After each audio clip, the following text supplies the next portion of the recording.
Hi everyone, I'm Debbie, a wildlife disease ecologist and photojournalist. Thank you for joining me today as I speak to veterinarian and wildlife disease ecologist Dr. Alison Peel, who is based in Australia.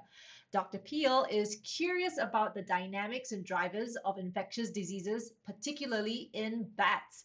She was brought to bats, as she says, through the study of interesting viruses. And since she learned about bats, she has become fascinated by their ecology and their complex interactions between the environment and our climate, much of which remains a mystery to science. She graduated from the Royal Veterinary College and the Institute of Zoology in London and the University of Cambridge, where she investigated the population genetics and epidemiology of henipaviruses and lyssaviruses in African fruit bats. Her current work involves unraveling the complexity of multi-host, multi-pathogen communities such as Hendra viruses, which exist within a diverse community of viruses in Australian flying foxes. Now, that's not something we often hear about, a community of viruses. So to learn more, let's go to Dr. Alison Peel. How are you, Alison? Pretty good, all things considered. We've got kids back at school, both kids back at school this week, so that is good. That is good for them, good for us. We've been managing to keep our fieldwork going through the COVID shutdown, so we're really pleased about that. And yeah, just kicking along really. It's great for you that the fieldwork has been able to continue. How has it been like as an academic mom? We had the kids at home from school for I think it was, I'm trying to think, it was about 7 or 8 weeks or so. And so, yeah, my husband and I, made a roster, split it up. One of us was on morning duty and one of us was on afternoon duty, and just tried to, start our work early in the morning, work through until it was time to swap, and then yeah, become a teacher for the afternoon, or vice versa. So yeah, it was interesting. It was good to see a bit more about what the kids were learning and be engaged in that process. But I think we did find it a lot easier early on when like before the schools started giving us things to do, and we could just sort of teach them a range of things that we thought were important or interesting, and teach both the boys who are different ages at the same lesson at the same time, and take them out into the forest and do science lessons and things like that of our own imagination. Once we started having to do all the different worksheets and deal with about 8 different types of technology to get through the morning, it was it was a lot more demanding. So you said you got to learn about their work. Do you think they got to learn a little bit more about what you do too and what Dad does? I tell you what, they're a lot better at not coming in and interrupting me when I'm on a Zoom call. That's for sure. I think they got a lot more exposure to that, and there were a lot of times when the door opened and the little face peeked and checked, and then went away again. So that's something that they've definitely learned through the lockdown. One thing that we did, I guess, as a family, is that we were getting out for a little while. We were going out for a run a few times a week together, or going out for walks and scooters around the neighbourhood. And as a result, we actually found a newly formed local flying fox roost that's just down the road from our house. So that was pretty exciting. And so now I've started including that in my studies. In this particular roost, it newly formed during a period of time when there was a food shortage for flying foxes, and is a very small roost, and so it's exactly an exact representation of the processes that we're studying. So it couldn't be more convenient. I'm glad. So I've just started going down there once a month to do a count and assess what species are there and things like that. And we're not collecting any samples from there, but it's nice to be able to, I guess, track the history of one of these new populations through time. So it'd be interesting to see whether it stays around through the winter time, and it may, if it stays, it may grow during the years, and maybe one day in the future we'll include it in our study sites. So what kind of flying foxes are these? Black flying foxes and grey-headed flying foxes. Though I think actually in this particular roost it was just black flying foxes that I've seen so far.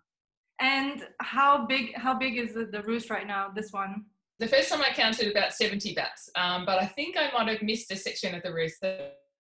didn't notice, because the second time I went back and there were more like about 250, which I think was probably a more accurate representation. So it may have changed over the 2 months. So flying foxes, they are, how big are they? And what is it like when you're in the bush and you see them? Is it easy to count them? And how do you go about doing that? So we have 4 species of flying fox in Australia. In the area that I live, there are 3 of those species can exist, but mostly 2 of them. So I'll focus on those. The black flying fox and the grey-headed flying fox, they're about between sort of 500 to 800 grams, I guess, is probably pretty usual. Their wingspan is as long as my arms. So that's about the size of a really big squirrel, but with really huge wings, like you said, your arm span. Yeah, that sounds about right. The big ones are, in terms of their head size, they're probably similar to a ferret, or a smallish ferret as well, if people have them as pets. But obviously their wingspan is very big. So they can appear much bigger than that. But they actually have, because they're designed for long distance flying and that powered flight, most of their body mass is up in their chest. They've got sort of very strong sort of chest and back muscles, and then they've got these tiny little waists and hips that just disappear into nothing. So they're sort of very tapered in their body shape. But yeah, so they roost, the area that they're roosting near by me is a little bit of native, just bushland or forest. We call it bushland here in Australia, and it contains native eucalypt trees as well as a sort of range of other species.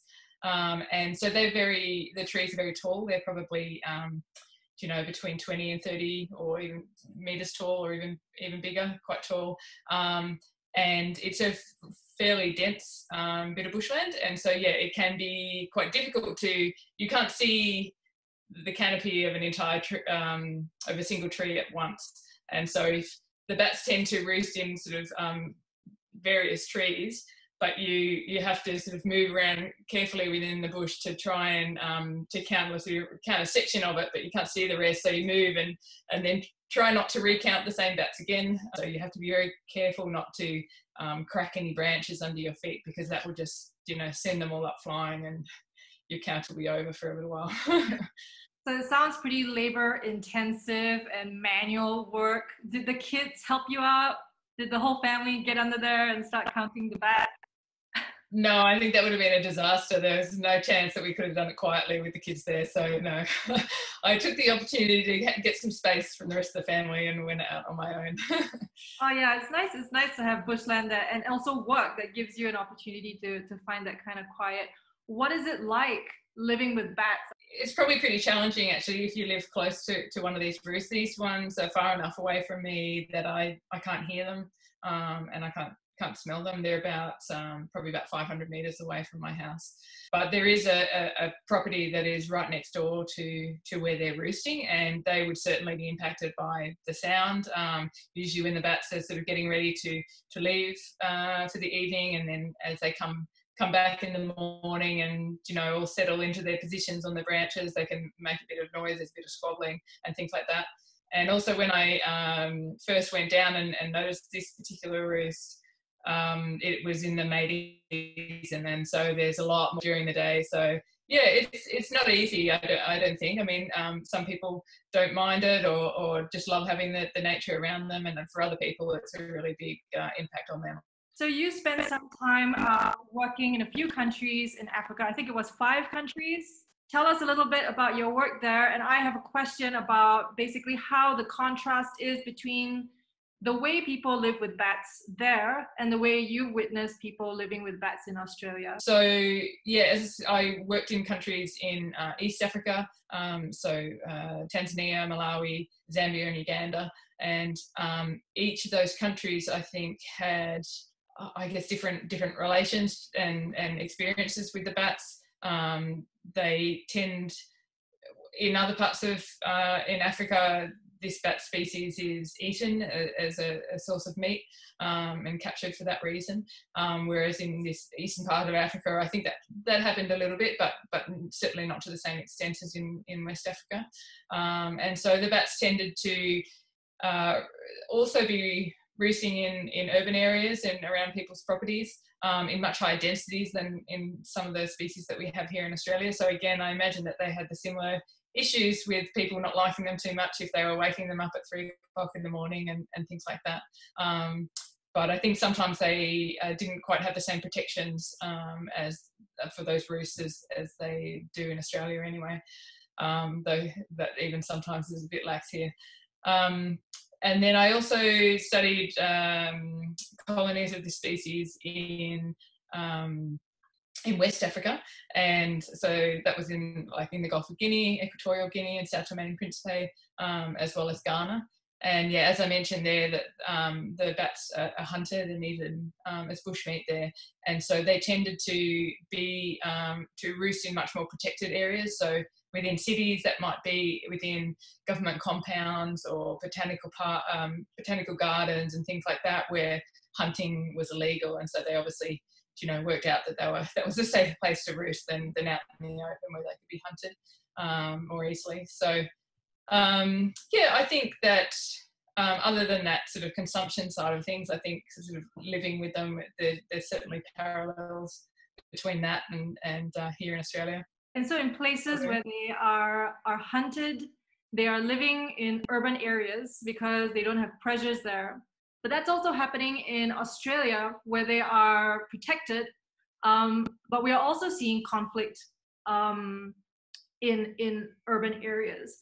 What do you think are the general attitudes of people in urban areas living with bats, and how can you, like as a disease scientist, participate in reconciling those attitudes? Yeah, so I think as you mentioned, both in Australia and in those different countries in Africa, there were bats roosting in urban areas, but I think there was a distinction in the different parts of the urban areas that they were roosting in different countries, depending on whether they were persecuted or not. So in the East African countries, they were more likely to be just people in people's backyards or sort of along street lines or in open spaces, whereas in those other countries where they were eaten, they were still in the urban areas, but they were in safer parts of those urban areas for them.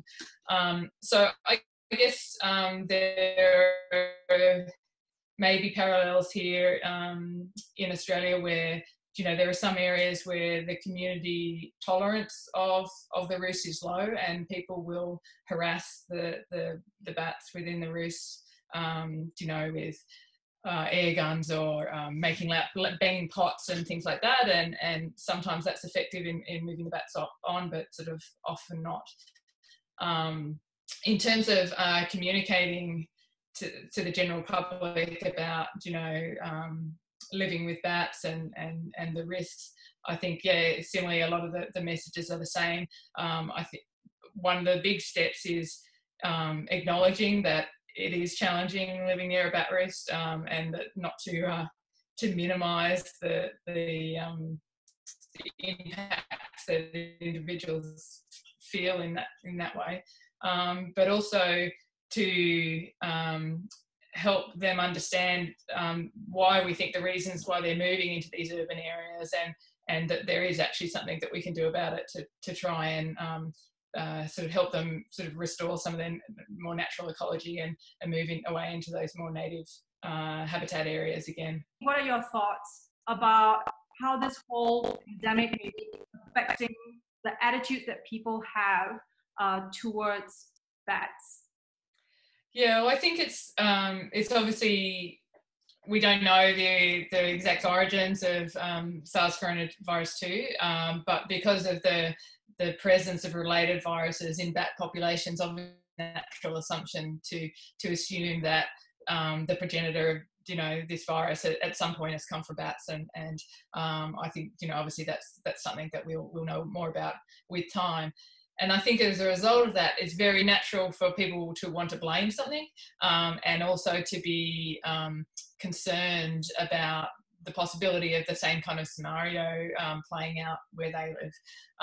So I think that, the world over, we've seen certainly a lot of media attention, sort of negative media attention about bats. And in some cases that's played out in practice where individuals or organisations have targeted bats, harassed them, injured or killed bat populations, or destroyed more of their habitat to ensure that that they're not within the same proximity to people. And so there are enormous conservation implications of this message. And I think that, certainly as bat disease ecologists, we need to be very, very careful about the message we're presenting surrounding this. So I think one of the strengths of the group that I work with in Bat OneHealth is that we're not only interested in the viruses that the bats carry and how they're transmitted, but we're interested in all the drivers of those processes and largely the ecological drivers. So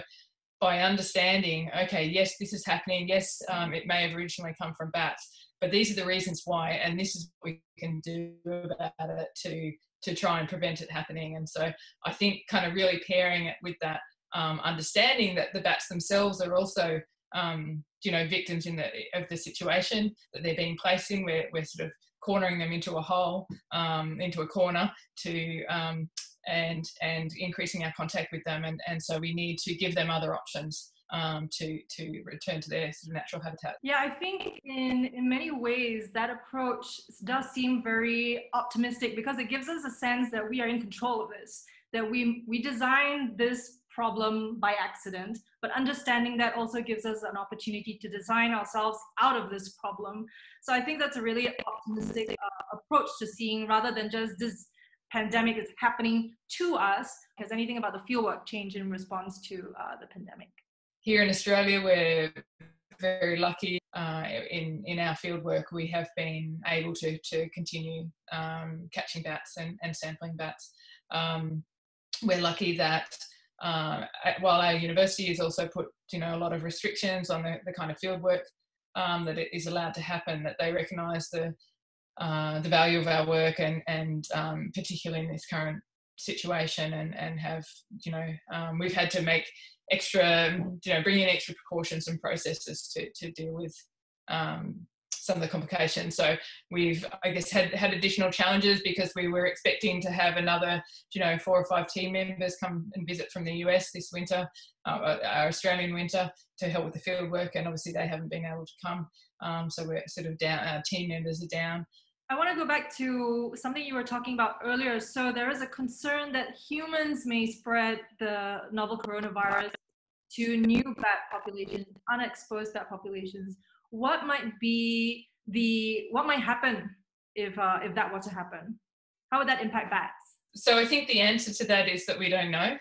There's a huge lack of data on the likelihood of all the steps that would have to be sort of satisfied for that to happen successfully. So for all the bat species in Australia, we don't know whether they're susceptible or able to be infected with SARS coronavirus 2 or related viruses, because there are no viruses that are closely related to that within Australian bats that we know of.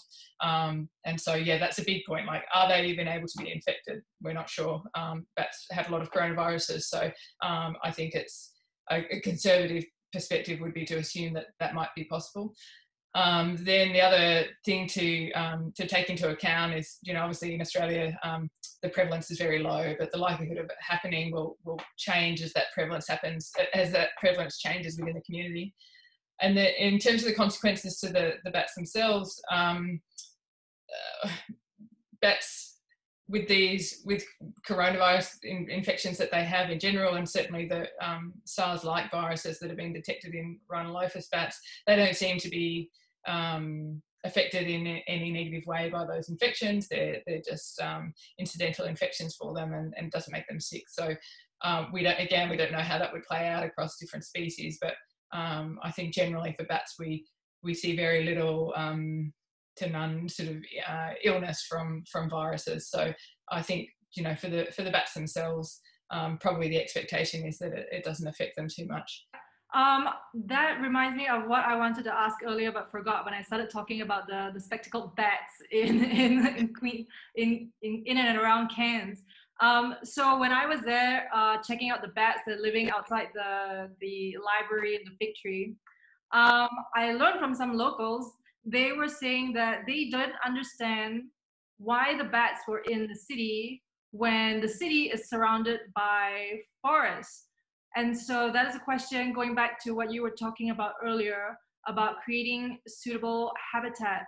So I guess the question is, do we know how bats choose where they want to roost?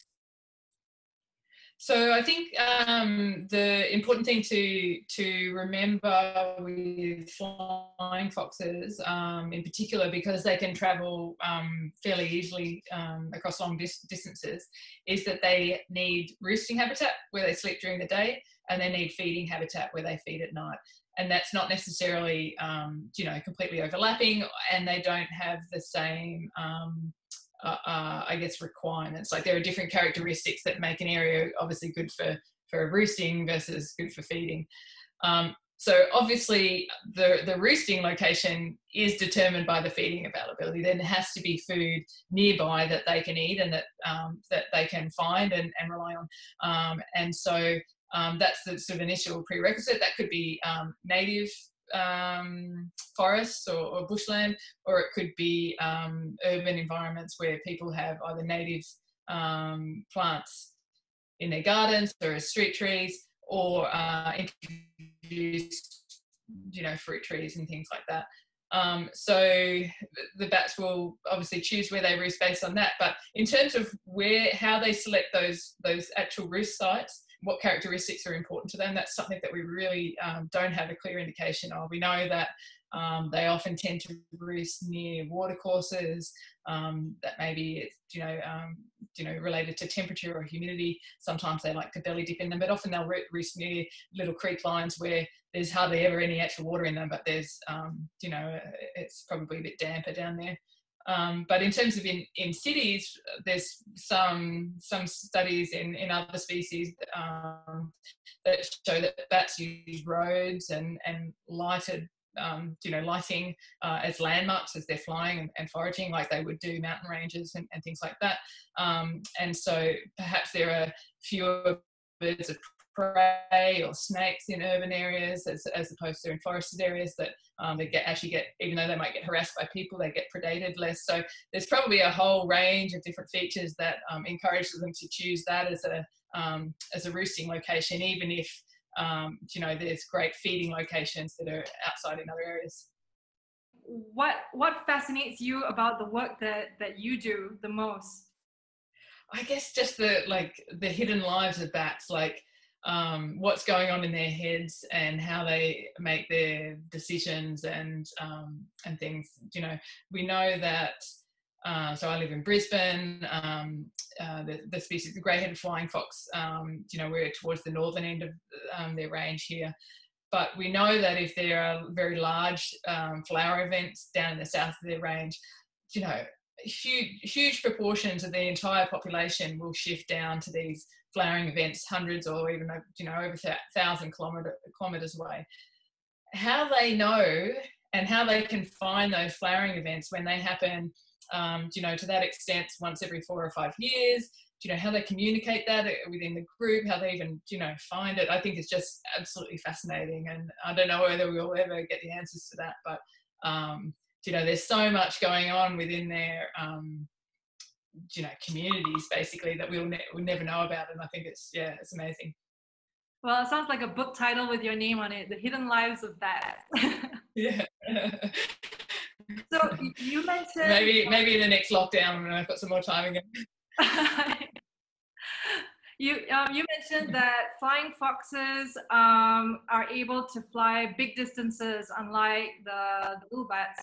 So what kind of distances are we talking about?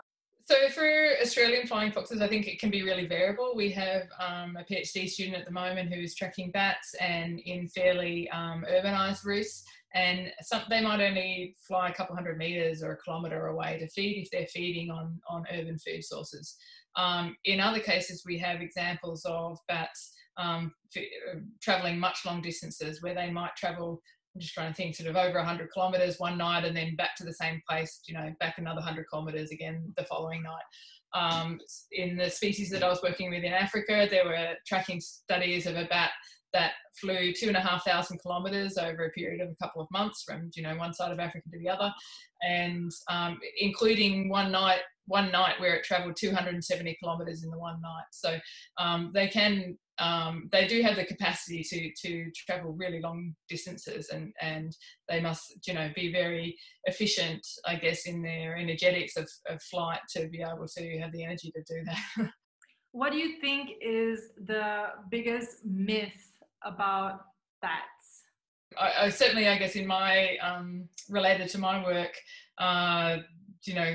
consider them to be disease-ridden or dirty animals, and I think that can come from just from the fact that they're so different, and sometimes different things are a bit scary to us. In fact, they're incredibly clean in the way that they groom themselves like any other animal or mammal. They defecate and urinate in a way that keeps themselves clean. They actually tip themselves upside down when they're hanging for the tree so that they can do that safely. And if you get the chance to be up and close and watch them carefully, you can, watch a mother with her pup and things like that. And they're a lot more similar to animals that we're more familiar with than people probably realise. So a lot of your work, you're looking at the dynamics of the disease in bats and the environment, in the natural environment, the environment that humans share with bats. You're really interested in looking at that so that we can restore habitats, to create to reduce conflict between bats and humans. And then we have this pandemic. How do you remain optimistic? It's tough. It's I think there are no easy answers, and I think it's the more sort of destruction, I guess, and there is on our planet, the harder and harder that becomes to turn around. But I think as you pointed out, the more we can learn about how it is that our influences are driving these situations in the first place, and then the more that we're able to demonstrate the broader sort of public that we understand why it's happening, and as you said, what we can do about to change. I think that actually gives us, and because the potential consequences now everyone realises are just so huge. I think that we've been talking about this for years and decades even, but it's always been this sort of far off possibility, really, despite the sort of SARS outbreak and MERS, that now we can see actually this is a really big deal, and we need to take it seriously and research ways that we can prevent it. And I think it provides that little bit more of a motivation to understand it better so we can do something about it. And I'd like to end on a positive note. Have there been any unexpected positive things that have happened from working from home? Absolutely. The one of the positives is finding that local bat roost, which I wouldn't have known about if I wasn't going for daily walks with my kids, through the local area in a part that I don't pass very much. So yeah, that's been a big positive. Thank you so much, Alison, for sharing your time with us today and about doing this fantastic work with bats for all of us.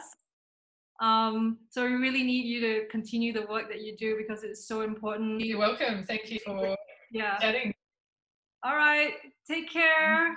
Stay safe. Thank you very much. Thank you. Have a good day. You too. Bye-bye.